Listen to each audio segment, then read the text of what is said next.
La vie de couple n'est pas toujours l'image parfaite qu'ils brossent sur les réseaux sociaux ou dans les films romantiques. Parfois, ce qui ressemble à un conte de fées se transforme en un lent et douloureux cauchemar.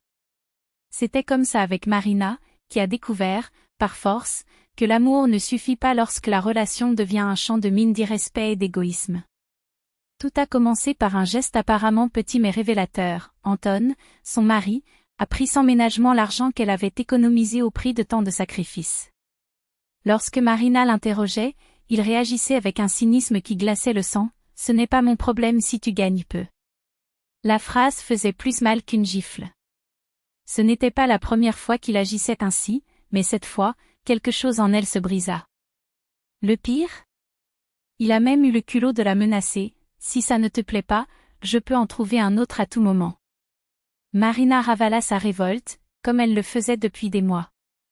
Il essayait de parler, de chercher des solutions, mais il se heurtait toujours au même mur. Anton ne voyait aucun problème. Pour lui, c'était elle qui était trop exigeante, comme si demander le respect était un caprice. Sa mère, au lieu de la soutenir, a tout minimisé. « Ça va passer, ma fille. Tu es encore en train de t'adapter. » Mais qu'en est-il lorsque l'adaptation devient une voie cruciale?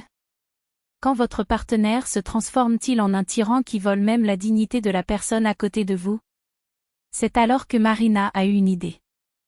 Une idée qui était en partie une délire, en partie une justice poétique. Tandis qu'Anton se détendait sur le canapé, convaincu d'avoir une fois de plus apprivoisé sa femme, celle-ci lui créa un profil sur un site de rencontre. Pas n'importe quel profil, un portrait fidèle et cruel de la réalité. Un homme presque célibataire recherche une femme qui paie les factures, cuisine et ne se plaint pas.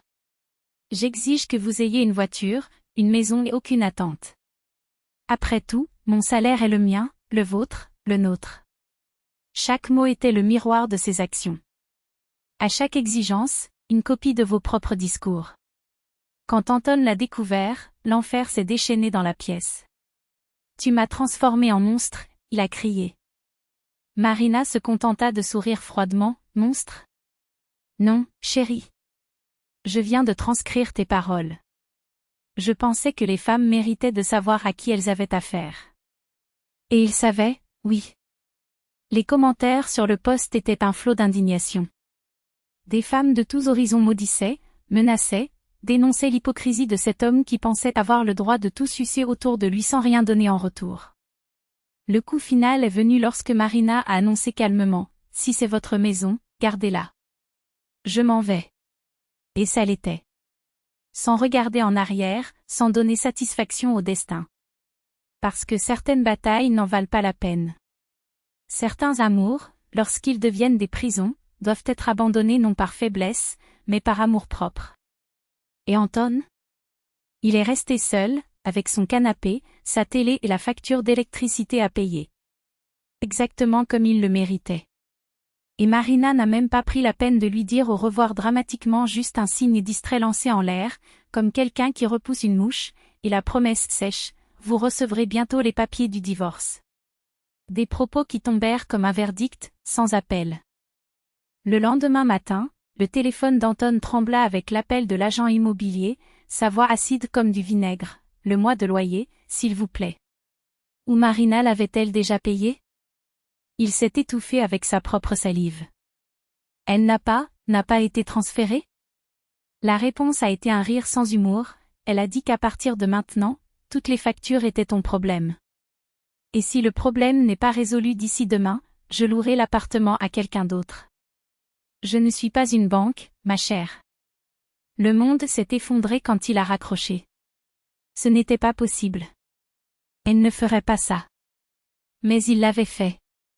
Et en plus de cela, avec la précision chirurgicale de quelqu'un qui sait exactement où couper pour faire encore plus mal.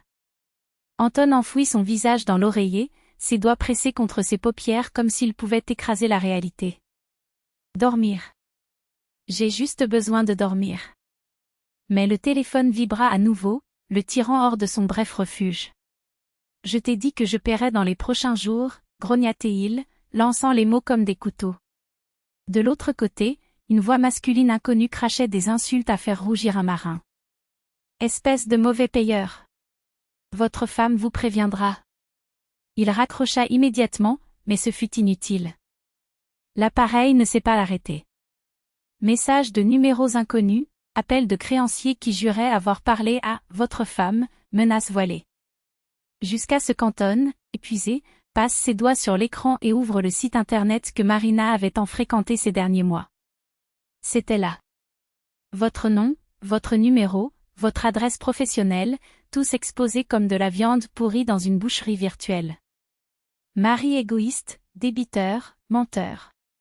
Soyez prudent, il rédigea la description, accompagnée de copies de conversations qu'il ne se souvenait même pas avoir eues.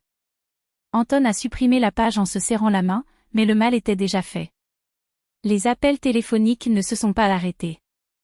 10 numéros bloqués, 20, 50. Finalement, il a abandonné, il a éteint son téléphone portable, l'a jeté au fond d'un tiroir et a laissé le silence, ce luxe qu'il n'avait pas connu depuis des années, l'envelopper comme un linceul. Pendant ce temps, Marina a signé le contrat pour un studio minuscule mais ensoleillé, où l'odeur de la peinture fraîche se mélangeait au soulagement de respirer sans autorisation. Et, poussée par un élan qu'elle-même ne comprenait pas, elle a créé 2 ou 3 comptes supplémentaires sur les forums de plainte. Au cas où il douterait encore de mon potentiel, se dit-elle en souriant en tapant le nom de l'entreprise où travaillait Anton. Conséquence ? Rien qui puisse être prouvé. Il n'a pas perdu son emploi, ce serait trop dommage, mais sa réputation ternie était un fardeau qu'il porterait comme une cicatrice.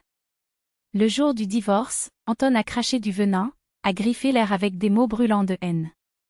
Le juge l'a expulsé de la pièce avant qu'il ait fini sa première phrase. Marina, imperturbable, signait les papiers avec le même calme avec lequel elle clôturait un mauvais chapitre d'un livre. Il n'y avait pas de triomphe dans leurs yeux, juste la sérénité de quelqu'un qui rendait enfin à l'univers ce qui lui avait pris, la dignité. Les faux comptes ? Effacés le lendemain, comme s'ils n'avaient jamais existé. Et Marina ? Il est parti. Parce que certaines personnes sont nées pour apprendre, et d'autres sont nées pour apprendre. Il a été la tempête à laquelle elle a dû faire face pour découvrir qu'après la pluie, le soleil ne revient pas simplement, il brille plus fort.